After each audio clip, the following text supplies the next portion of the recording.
We start as President Yoon Suk Yeol is set to begin his trip to the Czech Republic.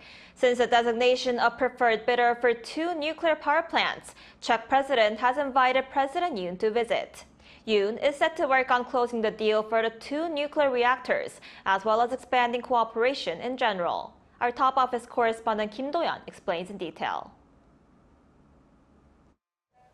Seeking to help close a deal between Korea hydro and nuclear power and the Czech Republic, President Yoon Suk Yeol embarked on a visit to the European country on Thursday. This trip comes as this past July, the Czech government chose Korea hydro and nuclear power as the preferred bidder to build 2 nuclear power units in Dukovany, a project worth 24 trillion Korean won, or about $17.3 billion US. However, there have been appeals against the Czech government's decision by the 2 sides also competing for the project, U.S. company Westinghouse and France's Électricité de France.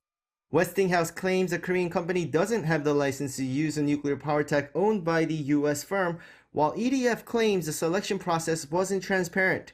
To this, President Yoon said in a written interview with Reuters published Thursday morning that, quote, there is no need to worry and that his confidence any obstacles can be overcome. He added Seoul and Washington were creating an amicable atmosphere among businesses in the nuclear energy sector to close out the differences.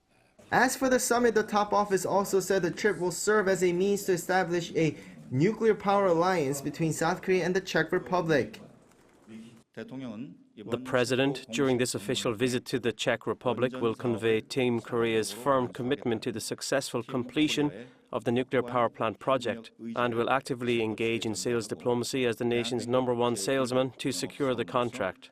A nuclear power alliance between South Korea and the Czech Republic is expected to be established through this visit.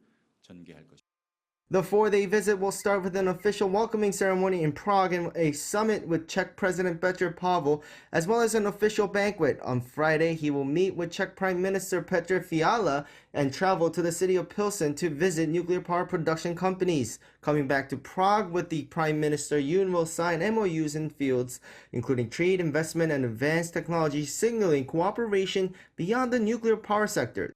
The Czech Republic is also known for its manufacturing capacities, especially in automobiles. More than 100 companies from South Korea are already operating in the country, and to enhance economic exchanges, the 2 nations are set to sign a trade and investment promotion framework during this trip. Meanwhile, Yoon will also be accompanied by a business delegation made up of officials from more than 50 South Korean companies, from conglomerates to small businesses. Kim Do-yeon, Arirang News.